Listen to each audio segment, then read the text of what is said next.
You urged the OPEC countries, the Organization of the Petroleum Exporting Countries, to show sensitivity to oil-consuming countries. Prices have gone up by something like 37% in the last few months, in 3 months alone. Half the world is in recession, and the other half is flirting with recession.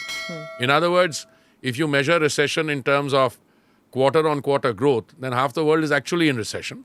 And the other half doesn't know whether it's going to be get a better next quarter or a slightly worse next quarter. But more than that, I think there are credible reports that 100 million people have been put back into abject poverty in the context of petrol and diesel prices. In other words, because prices have gone very high, a lot of people have had to fall back on the use of cooking mediums such as wet wood, coal, etc. Now, that's not a very happy situation. There's no shortage of oil. By the way, it's not as if there was a shortage of oil, I would say that.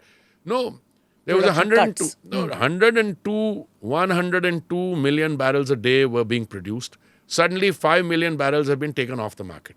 Now, once that happens, if you talk to OPEC, they will happily turn around and say, we don't deal with prices.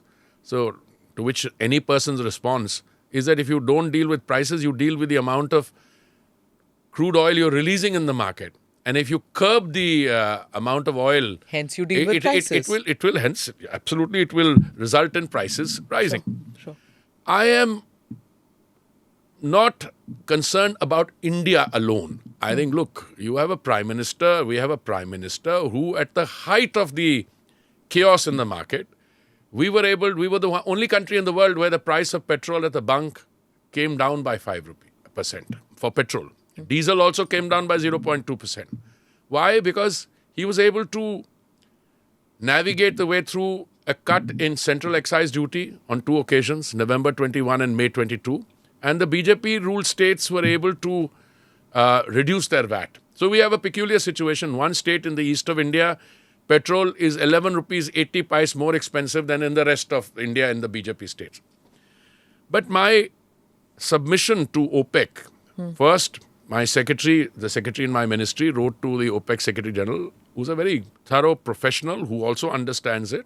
And we put it down on paper. Then I used my meeting with him and then my other meetings with the ministers, with the companies, etc., to drive home the point. It's not an India specific because, look, if you're an oil producer, it's your sovereign right to decide whether you want to extract the oil, you want to sell it, how much you want to sell. But on the other hand, any decision that you take is not without the law of consequences, both intended and unintended. And therefore, that is the context. And I believe Modi ji's India today is also listened to in this context, not only because we are a major consumer. I mean, if India cuts its consumption or reduces imports, there will be very severe consequences. So what was the formula? Did you sign some secret oil bonds, which we'll get to know a couple of years from now? No, we don't sign any secret oil bonds. All oil diplomacy is conducted absolutely in the open, in a very transparent manner. And what we do is that I think whether it's the private sector companies or the public sector OMCs, they make it absolutely clear that they will float tenders and they will buy oil or delivery at the port of embarkation. So on that, there's no issue. But my point again is that throughout these several interviews I gave, I said you will be going into organized chaos if you're not sensitive to the concerns of the consuming countries. Click here to watch the full episode.